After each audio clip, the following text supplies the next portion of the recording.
সারা বছর শীতকালের জন্য অপেক্ষা করে থাকি কখন দাম কমবে, কখন এই রেসিপিটা আমি বানিয়ে সারা বছরের জন্য সংরক্ষণ করব। ভীষণ মজার ধনিয়া পাতার আচার গরম ভাত, খিচুড়ি অথবা খুদের ভাতের পাশে সামান্য একটু নিলে খাবারের টেস্ট হাজার গুণ বেড়ে যাবে। তাহলে আর দেরি কেন? যেহেতু বাজারে এখন খুবই সস্তায় ধনিয়া পাতা পাওয়া যাচ্ছে, তাহলে ধনিয়া পাতা লাভার আপুরা কিন্তু খুব সহজেই বানিয়ে নিতে পারবেন আমার রেসিপিটা ফলো করে। আর একেবারে ঝামেলাবিহীন চট করেই বানিয়ে নিতে পারবেন।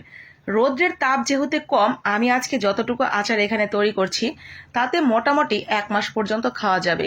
আমি 2 আঁটি ধনিয়া পাতা নিয়েছি এখানে 10 টাকা আঁটির।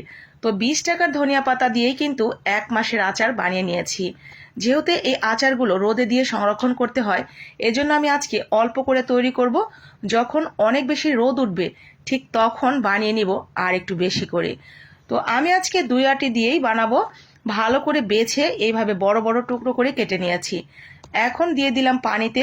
পানিগুলো বদলে বদলে আমি 4 থেকে 5 বার খুব ভালো করে ধুয়ে নিব, যাতে একটুও ময়লা না থাকে, মাটিও টাটি না থাকে। ভালো করে পরিষ্কার হয়ে গেলে এই শাকগুলোকে, ধনিয়া পাতার পাতাগুলোকে একদম পানিটা ঝরিয়ে নিতে হবে। জালির ভিতরে রেখে দিতে পারেন কিছুক্ষণের জন্য, অথবা এইভাবে হাত দিয়ে চিপে বড় একটা সুতি কাপড় বিছিয়ে তার উপরে বিছিয়ে দিবেন। উপরে ফ্যানটা একটু চালিয়ে দিবেন, অথবা টেবিল ফ্যান লাগিয়ে এই পাতার গায়ে থেকে এক্সট্রা পানিটা একটু শুকিয়ে নেবেন। পানিটা শুকাতে থাক। এদিকে আমার লাগছে এই আচার বানানোর জন্য একটু তেঁতুল। তেঁতুলটা আমি পানি দিয়ে ভিজিয়ে রেখে কিছুক্ষণের জন্য ভিজিয়ে রাখতে পারেন, অথবা একেবারে সাথে সাথেও চটকে নিতে পারেন, কোনো সমস্যা নেই। ভালো করে হাত দিয়ে চটকে তেঁতুলের কাতটা বের করে নিতে হবে। তেঁতুলের কাতটা বেরিয়ে গেলে তেঁতুলটা আমি ভালো করে এইভাবে বীজ টিজগুলো ফেলে দিব। শুধুমাত্র তেঁতুলের কাতটাই লাগবে আমার। তো এখন এর সাথে আমি অ্যাড করে দিচ্ছি সামান্য কিছু মশলা, মানে মরিচের গুঁড়া, ধনিয়ার গুঁড়া, সামান্য একটু হলুদের গুঁড়া আর স্বাদ মতো লবণ দিয়ে আমি এই মিশ্রণটাকে এক সাইডে রেখে দিচ্ছি। চলেন এখন বাকি কাজটা করি। বাকি কাজের জন্য প্যানের মধ্যে দিয়ে দিলাম সেই ধনিয়া পাতাগুলো। অনেকটাই শুকিয়ে গেছে, তবু একটু একটু গায়ে যতটুকু পানি আছে সেই পানিটাও আমাকে শুকিয়ে নিতে হবে। একেবারে এক্সট্রা পানি যেন এই ধনিয়া পাতার গায়ে না থাকে, তার জন্য একেবারে শুকনো একটা কড়াইতে দিয়ে দিবেন। এইভাবে কোনো তেল টেল দেওয়ার প্রয়োজন নেই, শুকনো কড়াইতেই এভাবে কিছুক্ষণ নাড়াচাড়া করে নেবেন। পানিটা একদম যখন শুকিয়ে যাবে, নিচে একটু পানি না থাকবে, ঠিক তখন এগুলোকে উঠিয়ে দিয়ে দিবেন একটা ব্লেন্ডারে। কিছুটা সময় ঠান্ডা করে এগুলোকে ব্লেন্ড করে নিয়েছি আমি, ঠিক এরকম করে, একেবারে মিহি করে ফেলিনি, একটু ছাবা ছাবা আছে, ঠিক এরকম।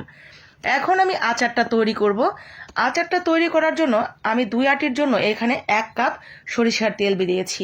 তেলের ভেতরে বেশ কিছুটা মরিচ দিয়েছি, শুকনা মরিচ, তার সাথে 5 ফোড়ন, তার সাথে দিয়েছি আমার হাতের 1 মুঠো আপনার রসুন, হালকা মাঝখান থেকে একটু ফেড়ে দিয়ে দিয়েছি। রসুনটা সামান্য একটু ভেজে একটু ফ্লেভার যখন বেরিয়ে আসবে, ঠিক তখন এখানে সেই তেঁতুলের মিশ্রণটা আমি দিয়ে দিয়েছি। তেঁতুলের মিশ্রণটা দিয়ে অনবরতই নাড়তে হবে, নাড়া বন্ধ করা যাবে না। দিয়ে দিলাম এখানে কিছুটা আদা বাটা, খুব বেশি দেওয়া যাবে না, অল্প একটু, ফ্লেভারটা ভালো লাগবে। চুলার আঁচটা কমিয়ে রেখে নাড়তে থাকতে হবে। অনবরত নাড়তে নাড়তে মিশ্রণটুকু দেখবেন অনেকটাই দলা দলা হয়ে গেছে, তখন বুঝতে হবে এটা হয়ে গেছে। নামানোর কিছুক্ষণ আগে আমি এখানে অল্প একটু চিনি ব্যবহার করেছি টক মিষ্টি স্বাদের ব্যালেন্সটা ঠিক রাখার জন্য। ঠিক এরকম যখন হয়ে গেছে মানে আমার মিশ্রণটুকু রেডি। এই তেলটা আমার রেডি হয়ে গেছে। এখন আমি চুলাটা অফ করে দিব। চুলাটা কোনোভাবে আর জ্বালাবো না। চুলাটা বন্ধ করা অবস্থায়, তেলটা গরম গরম থাকা অবস্থায় আমি দিয়ে দিব সেই ধনিয়া পাতার মিশ্রণটুকু। এখন বলতে পারেন ধনিয়া পাতার মিশ্রণ দিয়ে জাল কেন দিলাম না?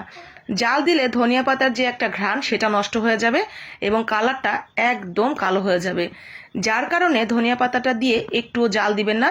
তেলটা গরম থাকা অবস্থাতেই পুরো মিশ্রণটুকুর সাথে ভালো করে মিশিয়ে নিয়ে একটানা 7 দিন আপনারা একটা রোদ্রে দিবেন।